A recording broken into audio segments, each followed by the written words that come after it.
Hello everyone, welcome back to my channel. I'm here with a new video called Sita's Astroenergy. Thank you for liking, sharing, and subscribing to my videos on YouTube, Facebook, and Instagram at Sita1. You can find daily posts of my tarot on Instagram and also the weekly tarot readings on Instagram, Facebook, and YouTube at Sita1. My name is Sita. I'm an intuitive astrologer and psychic tarot reader, and I'm here to fill you in on the astrological weather from March 8th to 14th. So once again, we're moving into an incredible time. Mars is moving into Gemini, but really what I want to focus on is the planet Neptune. So Neptune has very long transits, and that's because it's an outer planet. So we have personal planets, the Sun, the Moon, Venus, and Mars, excuse me, and the outer planets, Jupiter, Saturn, Neptune, and Pluto. Right now, Neptune is sextiling Pluto, which is an opportunity for some deep transformational work. Neptune rules the sea. So things about climate change affecting the oceans, heating up the oceans, anything to do with water pollution, how we're treating our water system comes into light. Now Neptune is in Pisces. The last time we saw some significant changes was in the mid-1800s when Neptune moved into Pisces. So this is, Pisces is now in its home planet. And what it stimulated was an expansion of spiritualism. So moving beyond this earthly reality into the cosmos and expanding awareness of things that are not seen and heard. And it was a big expansion of spiritualism and mediumship. And unfortunately, Neptune, which rules dreams, imagination, psychic events, hospitals, viruses, also has this ability to cloud your vision, and so you cannot see reality, or what we call reality, clearly. And that gave rise to fraudulent activities of people who were pretending to be mediums and taking money from others. And that reputation still continues. There are a lot of people who think that anything unworldly is ungodly or fake, but that's not necessarily true. Now Neptune's role here, and it's pretty significant for humanity, because at this time any babies being born will have their Neptune in Pisces, and therefore they'll be more tilting towards this kind of new age spiritualist part of their of life, instead of following the traditional ways of religion. So that will be interesting to see that generation evolve, if you stay alive long enough to see that, and for their parents to see that new wave of thinking. Neptune dissolves boundaries. Neptune is the god of the seas. Neptune stimulates the imagination and releases the ego and dissolves it. Now, we've allowed the ego to play too much of a role in our society, and this is particularly interesting at the time of a pandemic, that we see Neptune involved with this situation and giving us time alone to reflect, to meditate, to connect with our higher self.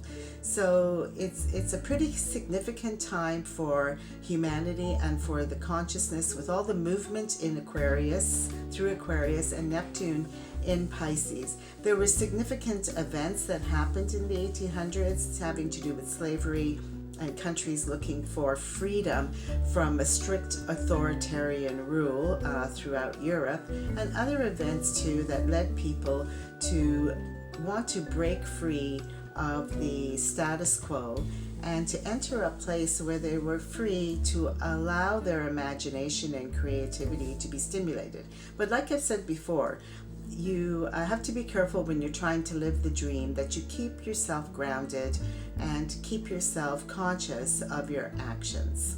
So Neptune is in Pisces. It's a very long transit. The outer planets are about changing consciousness on a very, very deep level. And that's what Neptune is doing. And I think it's doing its job, and it's because Pluto, it's an opportunity with Pluto to do that deep transformation. They really work hand in hand.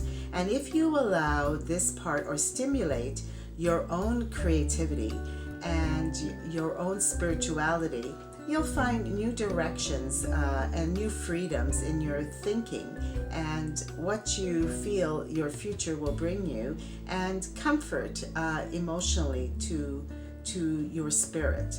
So think about Neptune and this mix of all these planets doing some major moves and aspects when you're thinking about your daily routine and habits. And like I said before, incorporate meditation, presence, understanding. Allow yourself to daydream a bit to stimulate those ideas. So the other movement that's happening is Mars into Gemini. Now, the thing here is that Mars is the warrior planet and brings a lot of energy, which is good. And we need that momentum and impetus to keep us motivated. Unfortunately, it's very impatient. And I can't say that Geminis are patient. So you have to be careful about your words. Don't try to start an argument. You don't have to be a right fighter. You can present your ideas, have passion and enthusiasm for those ideas, but know and sense, and you can use Neptune, the Neptunian part, to use your intuition to sense when you've reached the limit, when you've said what you had to say, and to back away. So don't stimulate any friction through your words. Now, the other thing that's happening is that we're getting a whole bevy of planets moving. It's the new moon in Pisces, and so they're all in Neptune. So we have Venus, Neptune, Sun, and the moon. So what I see is collectively there's no answer. Everything's ambiguous. You may feel that people are hiding the truth. There's a possibility with Neptune involved, that could be true. With Pisces involved, that could be true. Nobody's being specific, partly because they can't be specific. And I'm thinking about the epidemic and vaccinations.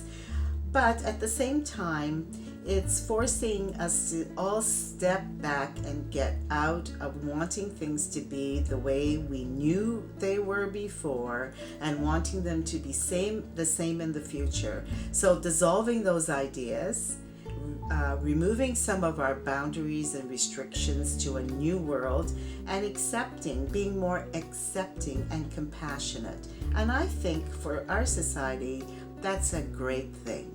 So Neptune and Pisces is playing its role into getting rid of our resistance.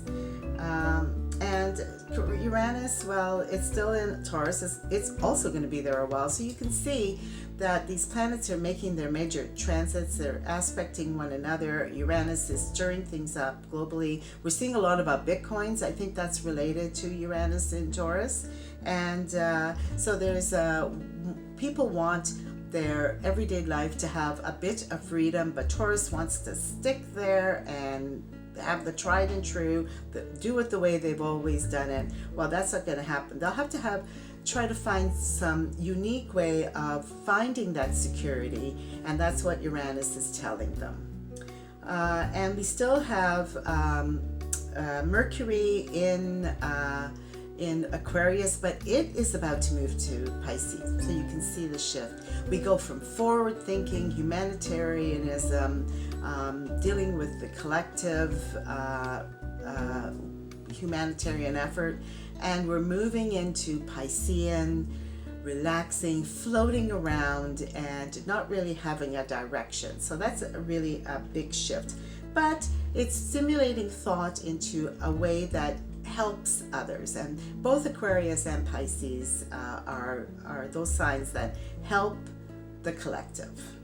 So keep all these things in mind, and my advice would be to work with the planets and work with the energy by reaching out more beyond your current existence, changing up your routine and habits, and using all these lunations, which new moon and full moon, to address small issues in your life so you can make those changes.